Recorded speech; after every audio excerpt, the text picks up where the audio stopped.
Hello दोस्तों, हमारी आज की कहानी है सास को बहू से दहेज लेना पड़ा बहुत बारी। माँ जी, क्यों काम करूँ मैं? आप भूल गई क्या? आपने हमको क्या कहा था कि जो मुझे मनचाहा दहेज देगा उसकी बेटी को मैं रानी बना के रखूंगी, ना कि नौकरानी। उसकी बेटी इस घर में पूरी आजादी के साथ रहेगी। उसके ऊपर घर की कोई भी जिम्मेदारी नहीं रहेगी। तो फिर क्यों आज आप मुझसे काम करने को कह रही हैं? आज सुचित्रा जी के घर खूब चहल पहल थी। पूरे घर की साफ सफाई जोरों पर थी। सुचित्रा जी का बेटा राजीव बाजार से मिठाइयाँ, फल और खाने की चीज लेने गया था और सुचित्रा जी के पति आनंद जी वह पनीर और सब्जियां लेने गए थे। बेटी को उन्होंने पार्लर भेज रखा था तैयार होने के लिए और सुचित्रा जी की बहू प्रियंका चुपचाप अपने कमरे में बैठे मोबाइल देख रही थी। सुचित्रा जी अपनी खाना बनाने वाली को लिस्ट बताई जा रही थी। मतलब पूरा परिवार जोर शोर से तैयारी में था। तैयारी इसलिए कि सुचित्रा जी की बेटी प्रिया को लड़के वाले देखने आने वाले थे, इसलिए यह सारी तैयारियां जोर शोर से हो रही थी। सुचित्रा जी अपनी बहू प्रियंका के ऊपर गुस्से से बड़बड़ाए जा रही थी। उसे उल्टी सीधी बातें सुनाई जा रही थी, लेकिन प्रियंका को उनकी बातों का कोई भी असर नहीं पड़ता था। वह मोबाइल लिए चुपचाप पड़ी रही। राजीव बाहर से मिठाइयाँ और सामान लेकर आया तो सुचित्रा जी उससे चिढ़ते हुए बोली, बेटा जरा अपनी पत्नी को कुछ समझा दे, कम से कम आज के दिन तो अपने नखरे छोड़ दे। लेकिन बेटे ने भी साफ साफ जवाब दे दिया, माँ मैं अपनी जिम्मेदारी लेता हूँ, लेकिन तुम सास बहू के बीच में मैं नहीं बोल सकता। तुमको तो मैंने पहले ही बोला था कि अपने से गरीब घर की बेटी से शादी करना, लेकिन नहीं, तुम्हें तो दहेज लेने की पड़ी थी।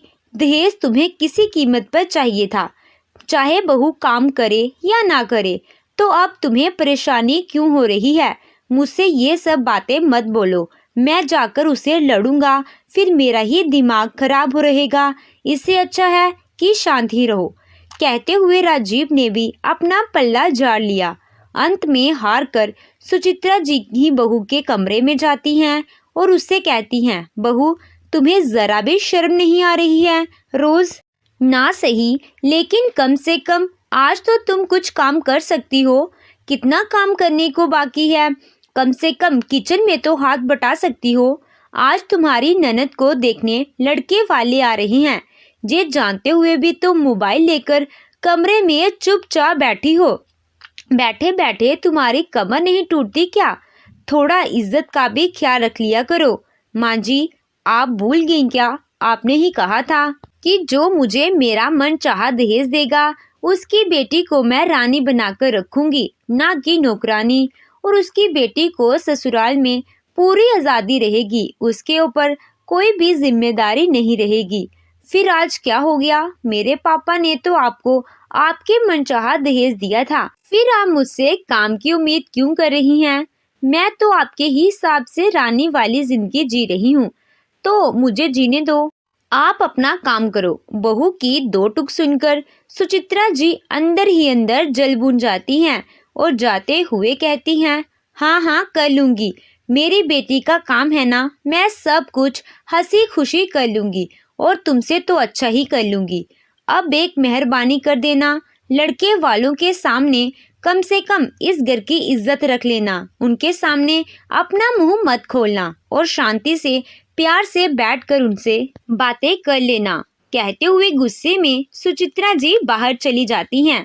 आज बेटी के लिए परेशान सास को देखकर प्रियंका को अपने पापा की याद आ जाती है कि कैसे उसके पापा उसकी शादी को लेकर कितने परेशान थे।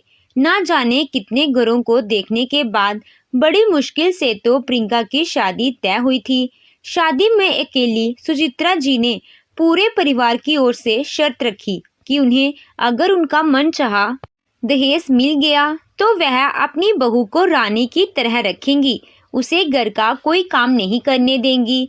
लेकिन प्रियंका के पापा की इतनी औकात नहीं थी तो सुचित्रा जी को मनचाहा दहेज दे पाए, लेकिन वह यह शादी छोड़ना भी नहीं चाहते थे क्योंकि लड़का अच्छी खासी सरकारी नौकरी करता था। इसी नौकरी का तो फायदा सुचित्रा जी उठा रही थी और इसी नौकरी के लालच में, और लड़का अच्छा था, छोटा परिवार था, इसी लालच में प्रियंका के पापा भी शादी छोड़ना नहीं चाहते थे। उन्हें लगा दामाद सरकारी नौकरी वाला है तो बेटी की जिंदगी बन जाएगी। बस इसी सोच के चलते यह शादी जैसे तैसे करना चाहते थे। उन्होंने बहुत मिन्नतें की, बहुत मोहलत मांगी ताकि ये लोग कुछ पैसे कम कर दें, वह शादी कर लेंगे।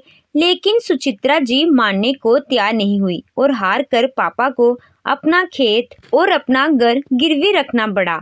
आज उसके पापा जिस घर में रहते हैं वह गिरवी पर रखा हुआ है। माँ बाप की तकलीफ देखकर ही प्रियंका जानबूझकर दहेज की लालची सास के साथ ऐसा व्यवहार कर रही है। उसकी आंखों के आगे बार बार अपने पापा का रोता हुआ चेहरा आता था, इसीलिए वह जानबूझकर सुचित्रा जी के किसी भी काम में मदद नहीं करती थी। आज नंद प्रिया को लड़के वाले देखने आने वाले थे। प्रियंका सुबह से ही अपने कमरे में पड़ी रही। किचन का सारा काम खाना बनाने वाली ने ही किया था। जब लड़के वाले आए तो प्रियंका उनके साथ बड़े ही प्यार से मिली और कामवाली के साथ मिलकर खाना सर्व भी करवाने लगी। खाने की तारीफ तो वैसे सब लोगों ने की। सब लोग बार बार प्रियंका को देखकर खाने की तारीफ किए जा रहे थे। प्रियंका भी चुपचाप पड़ी मुस्कुरा रही थी। वह बार बार अपनी सास को देखती। प्रियंका की तारीफ हो गई, ना करे कोई भरे कोई। सारी मेहनत सुचित्रा जी ने की थी, लेकिन वाहवाही बैठे बिठाए ही प्रियंका ने ले ली। सबके मुंह से बार बार प्रियंका की तारीफ और खाने की तारीफ सुनकर सुचित्रा जी से रहा नहीं गया। खास करके तब जब प्रियंका अपनी तारीफ सुनकर उनकी ओर देखकर मुस्कुरा देती तो सुचित्रा जी के जैसे तन बदन में आग लग जाती। आखिरकार उनसे रहा नहीं गया और उन्होंने बड़े ही प्यार से कहा, नहीं नहीं बहन जी, ये सब खाना मेरी बहू ने नहीं बनाया बल्कि इस रीता ने बनाया है। सुचित्रा जी ने रीता की ओर इशारा करते हुए कहा। सबकी नजरें रीता की ओर जा टिकी। लड़के की माँ कभी रीता को देखती तो कभी प्रियंका को देखती। उन्होंने तो प्रियंका की तारीफ ये सोचकर की थी कि सारा खाना इसी ने बनाया है। बात भी सही थी। वैसे भी घर में अगर कुछ है, कोई आता है या कोई भी छोटा मोटा फंक्शन होता है तो ज़्यादातर किचन का काम घर की बहू ही संभालती है। लेकिन यहाँ पर पहली बार लड़के की माँ ने देखा कि खाना बहू ने नहीं बल्कि काम वाली ने बनाया है। मतलब उनकी तारीफ बहू के लिए बेकार गई। लेकिन फिर उन्हें लगा हो सकता है खाना काम वाली ने बनाया हो। बहू भी तो लगी ही रही होगी किचन में, बहू ने भी तो कुछ न कुछ बनाया ही होगा। इसीलिए उन्होंने कहा, हाँ बहन जी, आपकी बात भी ठीक है, लेकिन बहू ने भी तो कुछ न कुछ बनाया ही होगा और इसमें से जो भी बनाया होगा वह सभी वाकई में बहुत ही स्वादिष्ट है। आप अभी तक समझी नहीं।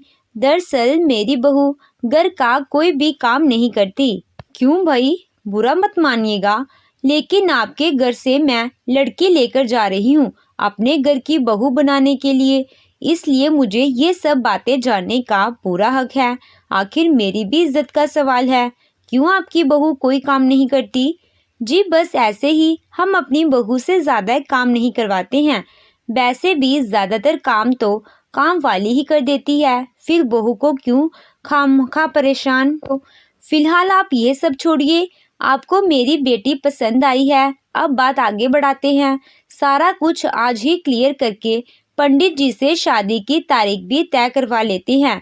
देखिए जी, मैंने तो अपनी बेटी के लिए बहुत कुछ सोच कर रखा है, फिर भी आपकी जो इच्छा है आप वह बता दीजिए। हम आपकी इच्छा से ज़्यादा ही करने की कोशिश करेंगे। सुचित्रा जी की गोल गोल बातें सुनकर लड़के की माँ ने भी कुछ कुछ समझ ही लिया था।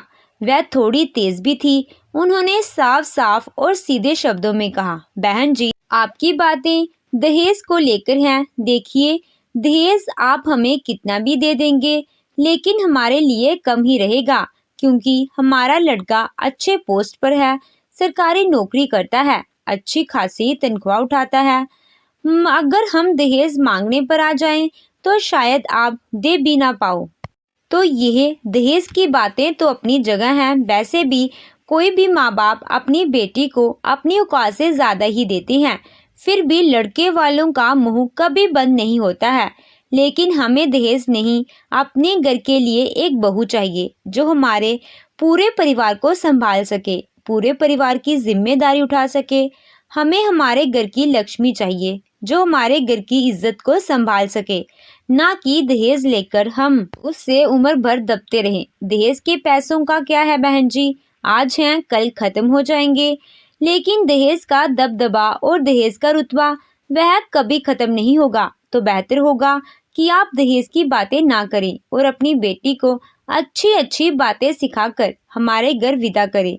थोड़ी और औपचारिकता होने के बाद सारे मेहमान चले गए। शादी पक्की भी हो गई, लेकिन लड़के की माँ की बातें सुचित्रा जी को बड़ी तीर की तरह लगी थी। उनके कानों में बस बार बार एक ही बात गूंजती थी, दहेज के पैसे तो खत्म हो जाएंगे, लेकिन दहेज का रुतबा पूरी जिंदगी पड़ा रहेगा, जो सुचित्रा जी को कहीं ना कहीं दिखाई भी दे रहा था। अपनी बहू प्रियंका के व्यवहार से सुचित्रा जी को आज अपने समधन की बातें ऐसी लगी कि वह सोचने के लिए मजबूर हो गई कि अगर बहू की हरकतें ऐसी ही रही और ऐसा ही चलता रहा तो जब शादी में 4 लोग इकट्ठा होंगे, मेहमान आएंगे और बहू ऐसे ही अपने कमरे में पड़ी रहेगी, तो फिर उनके घर की इज्जत का क्या होगा। और बहू सबके सामने जो दहेज का ढिंडोरा पीटेगी वह अलग से। नहीं नहीं, मुझे कुछ करना ही होगा। मैं ऐसे अपने घर की इज्जत को नीलाम नहीं होने दे सकती। आज तो अनजाने में ही सही, लेकिन समधन ने बात सही बोली है, मुझे प्रियंका से बात करनी ही होगी। अगले दिन ही वह प्रियंका के कमरे में जाती है और उसे कहती है, बहू देखो, जो हो गया सो हो गया, उसे तो मैं बदल नहीं सकती, लेकिन हाँ यह सही भी है कि तुम इस घर की बहू हो, तो इस घर की इज्जत तुम्हारे हाथ में है। तुम्हारी ननद की शादी तय हो गई है, घर में 4 लोग आएंगे। मैं नहीं चाहती हमारे घर की इज्जत का तमाशा बने, इसीलिए बेहतर होगा कि तुम अब यह महारानी वाली हरकतें छोड़ दो और चुपचाप इस घर की बहू होने का फर्ज निभाओ। मैं मानती हूँ कि मैंने दहेज मांगकर गलती की है, लेकिन अभी उस गलती को मैं सुधार नहीं सकती, लेकिन उस गलती के चलते मैं अपने घर की इज्जत को भी नहीं जाने दे सकती। आज मैं बहुत ही लाचार हूँ जो तुम्हारे सामने अपने दिल की बात कह रही, इसके आगे तुम्हारी मर्जी। कहते हुए जैसे ही सुचित्रा जी जाने को मुड़ने लगी, प्रियंका ने कहा, माँ जी मैंने कब कहा कि मुझे महारानी बन के रहना है। महारानी तो आपने ही मुझे शादी से पहले ही बना दिया था, तो बस आपने जिस पद पर बिठाया था मैं उस पद पर हूँ, लेकिन अब आप चाहते हैं कि मैं इस पद से इस्तीफा दे दूँ, तो आप इस पद की कीमत वापस कर दीजिए। मतलब, हैरान होकर कहा सुचित्रा जी ने।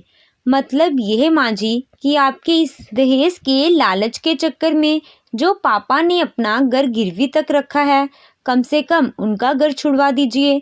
आप उनका घर छुड़वाइए, मैं महारानी का पद छोड़ दूंगी।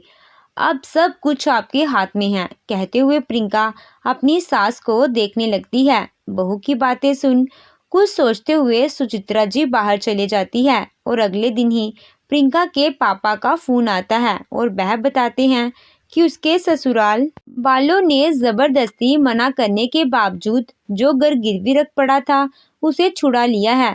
इतना सुनते ही प्रियंका खुशी से उछल पड़ती है। बस माँ बाप की खुशी में ही तो उसकी खुशी थी। और सबसे बड़ी बात कि कहीं ना कहीं अब जाकर सुचित्रा जी की अक्ल काम की है। तो जब उन्होंने अपनी गलती मान ली तो फिर प्रियंका भी अपने आप को पूरी तरह से उस घर के लिए समर्पित कर देती है। आज उसने पहली बार बहू बनकर उस घर में पहली रसोई बनाई, उस घर की पूरी जिम्मेदारी, यहाँ तक कि अपने ननद की शादी की पूरी जिम्मेदारी अपने ऊपर ले ली। बहू को इतनी लगन से काम करता हुआ देख आज सुचित्रा जी को एहसास हुआ कि सच में असली धन, असली दहेज तो एक संस्कारी बहू ही होती है, ना कि कागज के कुछ टुकड़े। तो दोस्तों, आपको ये कहानी कैसी लगी कमेंट कर ज़रूर बताइएगा। कहानी अच्छी लगी हो तो वीडियो को लाइक कीजिएगा, चैनल पे नए हो तो चैनल को सब्सक्राइब कीजिएगा। Thank you.